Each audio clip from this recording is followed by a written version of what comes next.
In 2026, the only people who are going to be successful and make money are the monumentally impatient who take instant action right away, and whatever they're thinking of doing next week, they do now. You need to panic.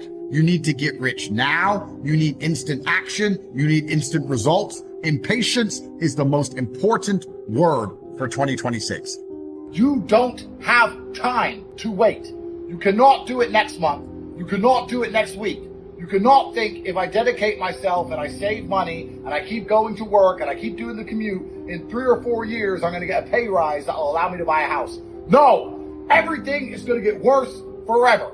It's going to be nearly impossible to do in 10 years from now. It is nothing but harder. There is nothing but bleakness on the horizon. There are nothing but dark clouds hanging over your future. And for that reason, you need everything done today.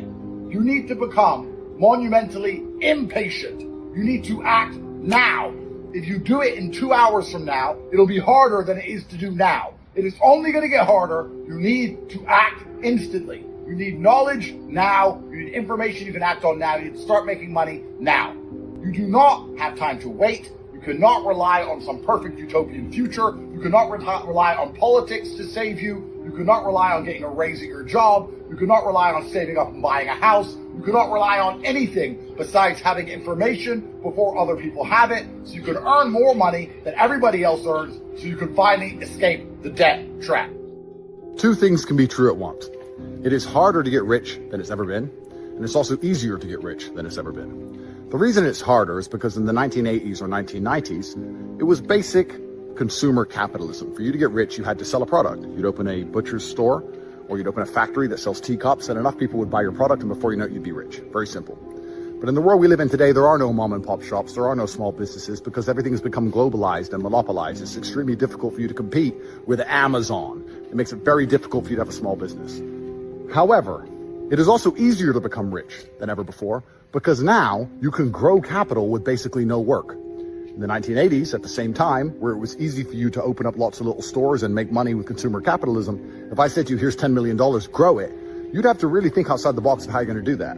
Probably you'd have to open up a whole bunch more stores or open a factory. And that means you now need a whole bunch of staff, and you need an HR department, and you have to monitor them, make sure they do their work, and make sure nothing is stolen, etc. Nowadays, if I give you 10 million and said grow it, you know exactly what to do. Even without professional training, even with no research, you simply buy Bitcoin, you buy ETH, or you invest in the stock market and you sit and wait for your money to go up. So it's easy to turn money into more money, but it is very difficult to get money in the first place. And that is why the game is truly unfair, because as a rich person, it is so ridiculously easy to make more and more money. But as a poor person, even you at home watching this understand all you need is 3 or 4 million. If you had 3 or 4 million liquid, you wouldn't have to buy a Ferrari or a Lamborghini or an Aston Martin. You wouldn't do that. You'd invest it and you'd be rich for life. But how do you get the 3 or 4 million? In this new game we're playing, in many ways, although it's disadvantageous to the people who are poor, I would argue it's a huge opportunity for anybody who's prepared to knuckle down and dedicate themselves and get some money quickly. If you can dedicate 1 year of your life to making and saving as much money as possible, you know exactly how to grow it, and that money will grow for the rest of human time. For you, for your children, for your bloodline, you can grow that money with basically zero work. You don't have to dedicate yourself to opening a whole string of factories or butchers or bakeries. You can simply take that money, park it, and profit from it. The number one thing you should be trying to do right now, every single day, as you wake up, is not waiting for New Year's Eve, not waiting for a New Year's resolution, not waiting for motivation. You should wake up every single day and say, I need to get some money today because I know that money is going to become more money tomorrow. You are a loser, and you deserve to lose. Your ancestors hate you. I hate you. Everyone hates you. Because it turns out you're actually living in a period of time where it's easier to succeed, and it's better to be a man than it's ever been.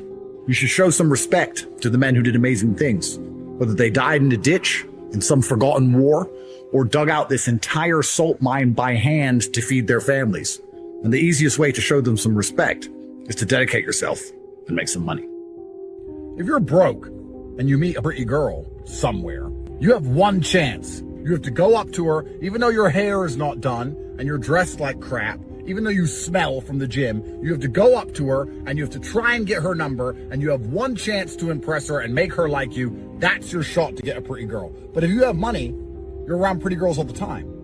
because you're in Saint-Tropez or Dubai, where the pretty girls are. So you get more than one chance at a pretty girl. So you get to try again and again. You can go try with a girl, and she can say no, and then you can try with another girl, and she can say no, and you can try with the third girl, and she can say yes, and everyone will say, wow, how'd you get such a hot girl? It's exactly the same with starting a business. If you're broke, you get one chance. You get a loan, and you try that company, and if it doesn't work, you're done.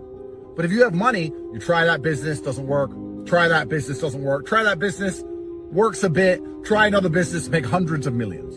Money allows you to try again. That's why once you have money, it is so easy to win at anything because you get to play the game more than everyone else. Roll a 6, you get 1 roll, I get 10 rolls. What's the odds I get a 6? Well, they're higher than yours. So that's actually one of the most unfair advantages of money that no one talks about. It's not just that you perform better.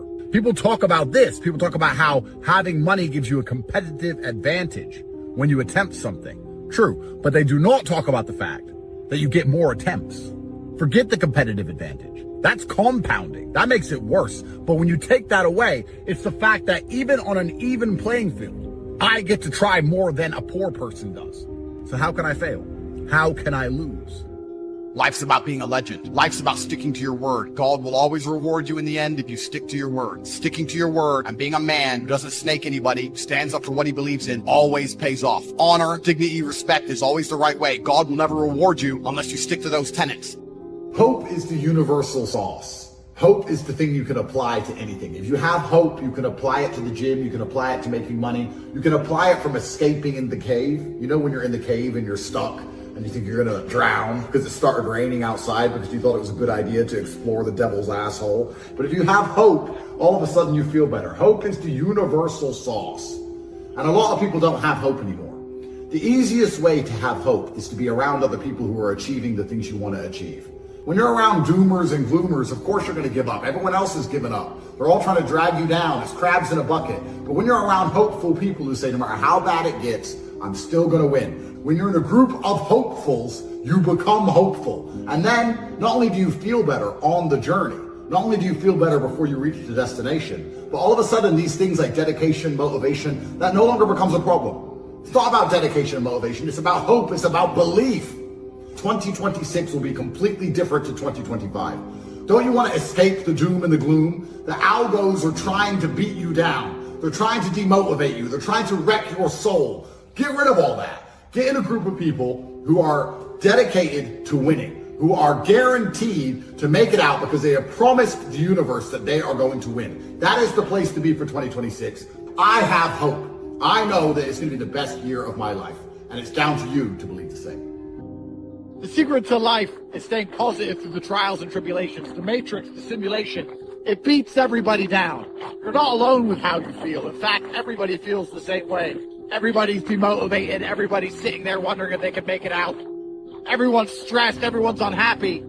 And the winners of life are the people who just smile anyway. You need to find that endless positivity. You need to believe. If you don't believe, you don't stand a chance of ever escaping. That's the true test of life. That's how this simulation works.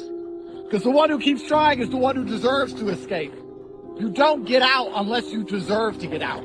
And you don't deserve to get out unless you refuse to quit. We all take losses. It goes wrong for all of us. It's difficult for all of us. But the winners find a way to smile. That's your goal for 2026. Find a way to smile.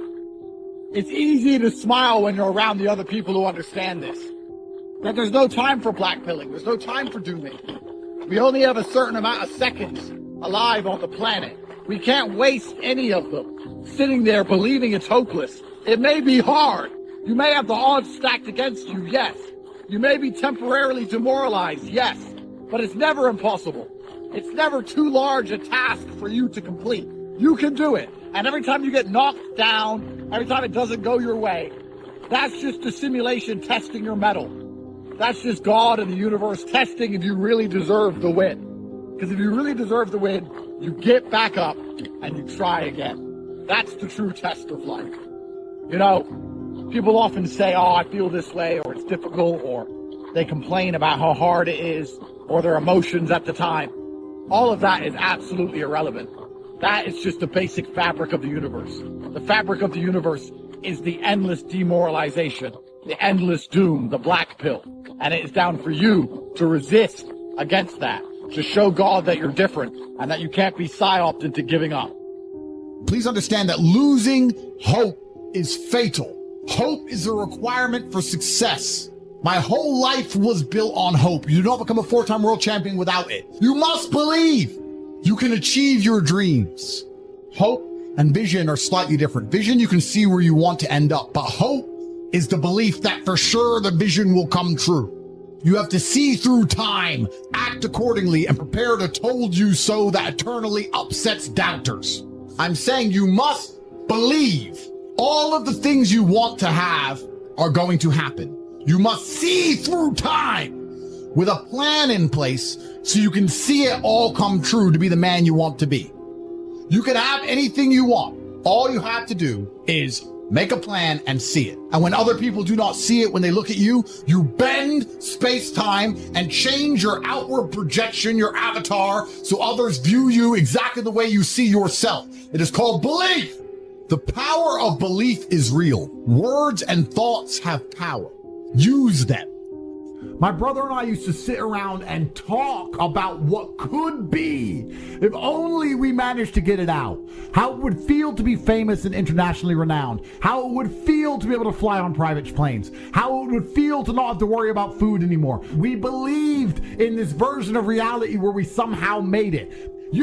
I'd like to be rich, but Netflix is on and the TV's on. I'm not cold. Everything's fine. So you don't sit and imagine deep in your soul. Not only do you lack fire, you lack imagination. And that's why it's very important. You need to start believing you are the fucking man, even if you're not yet. Poor people imagine. And rich people have duty to their last name, which is instilled in them, so they are born and raised to be winners. Your parents aren't even saying, you need to be rich because your last name is X. They're saying, well, I want you to follow your passion, and I want you to be happy, and you need to go to school, just get a degree and get a mortgage, and as long as you're happy. They are poisoning you. That's why you're fucked. That's why boxers start poor. They're prepared to do anything it takes. There's no fucking middle-class champions. None. You were born somewhere in the middle, and you're still somewhere in the middle. You haven't elevated on any level. You need to start imagining what actual freedom is. You need to start seeing beyond the confines of your comfort. It's extremely important. God said a man is as he thinketh. We are how we think. The mind is like a factory.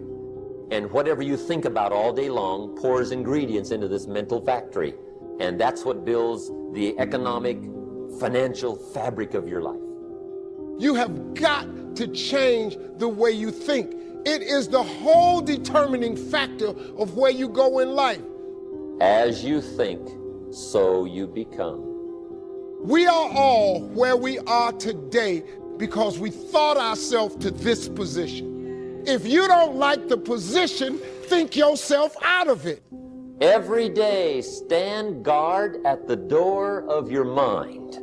Don't let anybody just dump anything they want to in your mental factory, because you've got to live with the result. This is the year you level up.